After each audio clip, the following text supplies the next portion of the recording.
बहू, अपने ही घर में रोक टोक क्यों सहूं। रात के खाने के बाद कल्याणी जी किचन में गई। डब्बे में देखा ड्राई फ्रूट्स पड़े थे। मुट्ठी भर ड्राई फ्रूट्स लेकर पानी में भिगो दिया। आज सुबह से ही उन्हें कमजोरी महसूस हो रही थी। चलने में जैसे उन्हें चक्कर महसूस हो रहे थे। सोचा सुबह भीगे हुए ड्राई फ्रूट्स दूध के साथ लूंगी तो थोड़ी ताकत आएगी। डब्बा बंद करके रखने ही जा रही थी कि बहू कोमल वहां आ गई।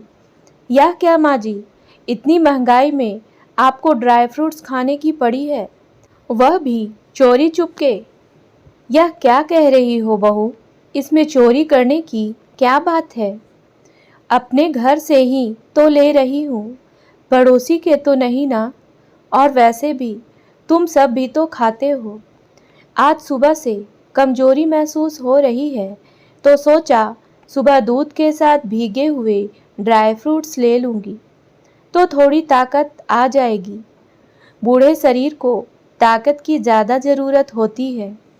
अरे कोई बताएगा क्या हुआ। अजय बीच में बोला, बेटा अब शरीर में पहले जैसी ताकत नहीं रही, शरीर छिन्न होने लगी है। सोचा ड्राई फ्रूट्स भिगोकर खाऊंगी तो शरीर में ताकत आएगी। लेकिन बहू सुनाने से बाज नहीं आती।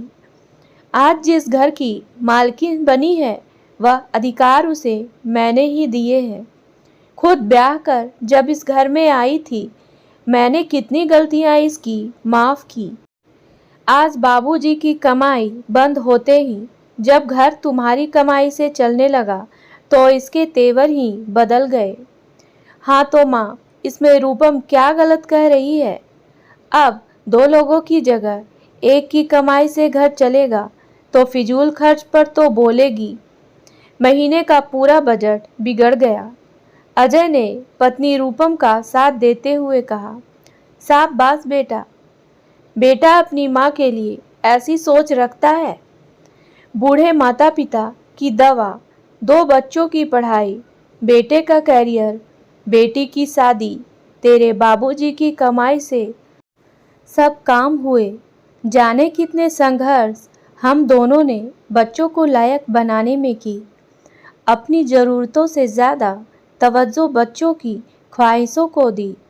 कमाई बूढ़े माँ बाप का ख्याल रखने में खर्च होती है तो महीने का बजट बिगड़ जाता है। देख लो शरीर जर्जर हो गया लेकिन घमंड कम नहीं हुआ, रूपम ने कहा। कल्याणी जी ने हाफते हुए कहा, सही कहा बहू, शरीर बूढ़ा हुआ है पर आत्मसम्मान नहीं। जब अपना बेटा बदल जाए जिसे 9 महीने अपने कोख में रखा तो तुम तो पराई हो, कहकर कल्याणी जी अपने कमरे में चली गई। कल्याणी जी के स्वर्गवासी पति कमलकांत जी अपनी वसीयत में पत्नी को बराबर हिस्सेदार बना गए। यही बात रूपल और अजय को चुभ गई थी। दिमाग में यही था कि पूरी उम्र सेवा हमने की, इकलौता बेटा बहू है तो सब कुछ हमारा ही होगा। कल्याणी जी ने दुनिया देखी थी तो अपने अनुभव से सब समझ रही थी। कल तक जो आदर्श बेटा बहू हुआ करते थे आज अचानक ऐसे बदल कैसे गए। बाबूजी के जाने के बाद से अचानक जब रूपम ने खाने में तेल मसाले यह कहकर बढ़ा दिए कि सारी जिंदगी हम क्यों फीका खाए, और भी कई गैर जरूरी बदलाव किए गए। सास के साथ हर चीज़ में टोका टाकी चलती रहती। कल्याणी जी सब कुछ अनदेखा कर गई थी। अब यह घर गृहस्थी बहू की है, जैसे मर्जी चलाए। पर अब अति होने लगी थी। जब बहू अपने बच्चों के अनाप शनाप खर्च को अनदेखा कर सास के छोटे मोटे ज़रूरत पर लंबा चौड़ा लेक्चर देती। आज रात भी कुछ ऐसा ही हुआ। तुम सब लोग तो अपने खाने पीने का ध्यान रखते हो, आज तो ईश्वर की दया से सब कुछ है, फिर क्यों मैं अपना मन मार कर जीऊँ। सिर्फ मेरी ज़रूरतों पर ही कंजूसी क्यों करना। कल्याणी जी अपने कमरे की तरफ बढ़ने लगी और धीरे से बोली, बाकी तुम लोग कैसे लुटा रहे, यह सब क्या मुझे दिखाई नहीं दे रहा? बस इसी बात से शुरू हुआ था यह बवाल, जो अब शांत होने का नाम नहीं ले रही थी। आपको जो भी बोलना है सबके सामने बोलो, या मन ही मन क्या बोल रही हैं? रूपम ने चिल्लाकर कहा। पति अजय और बच्चे भी सहम गए। हाँ बहू, आज तो बोलूँगी मैं, डरती नहीं हूँ किसी से, चुप हूँ, सब सहन कर रही हूँ, तो तुमने मेरे आत्मसम्मान को चोटिल करना अपनी आदत बना लिया है। कल्याणी जी ने आंसू पोंछते हुए कहा। हाँ, तो आज मैं भी तो सुनूं, क्या कहना चाहती हैं? आपकी और बाबूजी की गई मेरी 12 सालों की सेवा का यही सिला दे रही हैं आप? रूपम बोली। वाह बहू, 12 साल तुमने सेवा की है तो मैंने और तुम्हारे बाबूजी ने कोई बैठकर रोटियां नहीं तोड़ी।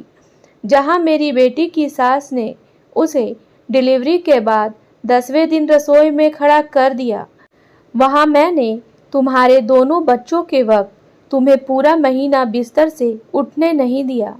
एक पैर पर खड़ी रही ताकि तुम्हें और तुम्हारे बच्चों को तकलीफ ना हो। पूरा परिवार अकेले संभाला। और हाँ, बाबूजी रिटायरमेंट तक तो क्या अपने जीवन के अंतिम दिन तक तुम्हारे घर का राशन भरवा कर गए। रहने दो बहू, हम अपनी सेवा या किया हुआ गिनाने पर आए तो तुम अपनी ही नज़रों में गिर जाओगी। कल्याणी जी हाफ रही थी, पर उन्होंने बोलना जारी रखा। बेटा, शायद तुम भूल रहे हो कि जो तुम इतने बड़े अफसर हो गए हो मेरे ही योगदान से। अरे, शुरू से ही इस घर का सारा खर्चा तो बाबूजी ही उठाते थे।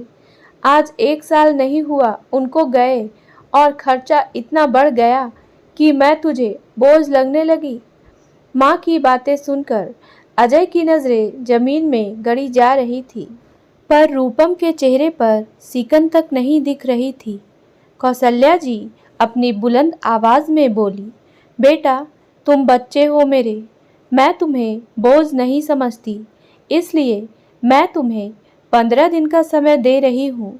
तुम अपने लिए कोई नया घर देख लो। मैं अपने घर में अपनी मर्जी और आज़ादी से रहना चाहती हूँ।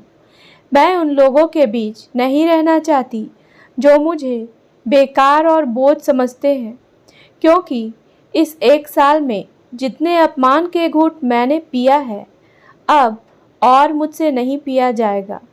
मैं अपने स्वाभिमान के साथ अपने पति के बनाए घर में रहना चाहती हूँ। माँ की बातें सुनकर अजय हैरत में पड़ गया।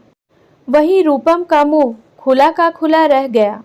उसने मन ही मन हिसाब लगाना शुरू किया कि दिल्ली जैसे शहर में किराए का मकान ढूंढना मतलब आधी तनख्वाह देना, ऊपर से खाना पीना, तब तो कुछ हाथ में बचेगा ही नहीं।